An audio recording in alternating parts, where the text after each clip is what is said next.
وہ دانائے سبل ختم الرسل مولائے کل جس نے، وہ دانائے سبل ختم الرسل مولائے کل جس نے، غبار راہ کو بخشا فروغ وادی سینا۔ محترم صدر محفل، معزز اساتذہ کرام اور عزیز طلباء و طالبات، السلام علیکم ورحمۃ اللہ وبرکاتہ۔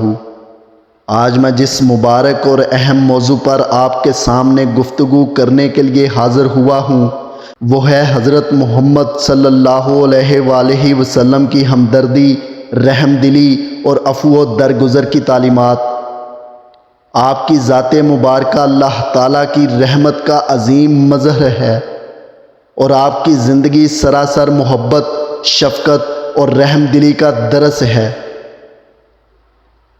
اس شان کرم کا کیا کہیے، اس شان کرم کا کیا کہیے، دنیا کو مسخر جس نے کیا۔ یہ وصف کہاں شمشیروں میں، یہ بات کہاں تلواروں میں۔ جناب صدر، حضرت محمد صلی اللہ علیہ وآلہ وسلم کی ہمدردی اور رحم دلی کی کوئی مثال نہیں ملتی۔ آپ صلی اللہ علیہ وآلہ وسلم نے نہ صرف اپنے خاندان اور پیروکاروں سے محبت کی بلکہ اپنے دشمنوں کے ساتھ بھی شفقت اور نرمی کا برتاؤ فرمایا۔ قرآن مجید میں اللہ تعالیٰ نے نبی کریم کو رحمت للعالمین یعنی تمام جہانوں کے لیے رحمت بنا کر بھیجا۔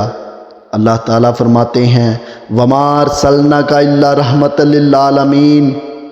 یہ آیت واضح کرتی ہے کہ آپ صلی اللہ علیہ وآلہ وسلم کا پیغام اور عمل صرف مسلمانوں کے لیے نہیں بلکہ پوری انسانیت کے لیے محبت اور رحمت کا درس دیتا ہے۔ حضور اکرم صلی اللہ علیہ وآلہ وسلم کی رحم دلی کا ایک بہت خوبصورت واقعہ وہ ہے جب مکہ فتح ہوا۔ مکہ کے وہ لوگ جو برسوں تک آپ کے مخالف رہے، آپ کو اور آپ کے صحابہ کو تکلیف پہنچاتے رہے، ان کے لیے آپ نے عفو و درگزر کا اعلان فرمایا۔ اس موقع پر آپ نے فرمایا آج تم پر کوئی گرفت نہیں، جاؤ تم سب آزاد ہو۔ یہ عفو و درگزر کا وہ عظیم مظاہرہ تھا جس نے دلوں کو فتح کیا اور اسلام کی محبت کو دنیا میں پھیلایا۔ نبی کریم صلی اللہ علیہ وآلہ وسلم کی شفقت اور ہمدردی نہ صرف انسانوں کے لیے بلکہ جانوروں اور دیگر مخلوقات کے لیے بھی تھی۔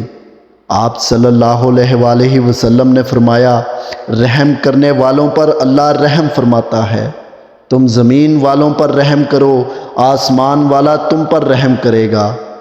یہ حدیث ہمیں سکھاتی ہے کہ اسلام کی تعلیمات میں ہمدردی اور رحم دلی کی کتنی اہمیت ہے۔ نبی کریم نے ہمیشہ اپنے پیروکاروں کو نصیحت کی کہ وہ معاشرے میں کمزوروں، یتیموں اور محتاجوں کی مدد کریں اور ان کے ساتھ نرمی اور محبت سے پیش آئیں۔ حضرت محمد صلی اللہ علیہ وآلہ وسلم کی زندگی کے ہر پہلو میں عفو و درگزر کی تعلیمات نمایاں ہیں۔ آپ نے کبھی ذاتی انتقام نہیں لیا اور ہمیشہ دوسروں کی غلطیوں کو معاف کیا۔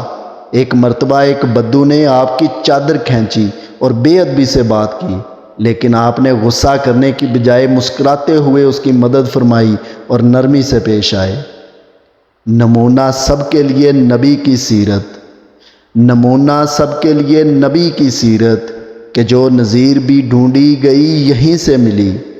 عزیز طلباء و طالبات، حضرت محمد صلی اللہ علیہ وآلہ وسلم کی ہمدردی، رحم دلی اور عفو و درگزر کی تعلیمات آج بھی ہمارے لیے مشعل راہ ہیں۔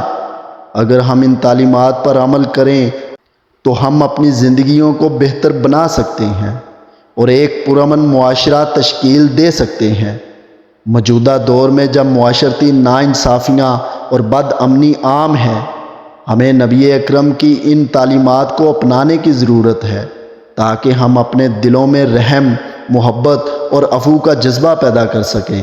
آخر میں میری دعا ہے کہ اللہ تعالی ہمیں نبی کریم صلی اللہ علیہ وآلہ وسلم کی تعلیمات کو اپنی زندگیوں میں اپنانے کی توفیق عطا فرمائے اور ہمیں انسانیت کے ساتھ ہمدردی، رحم دلی اور عفو و درگزر کا مظاہرہ کرنے والا بنائے۔ آمین۔ والسلام علیکم ورحمۃ اللہ وبرکاتہ۔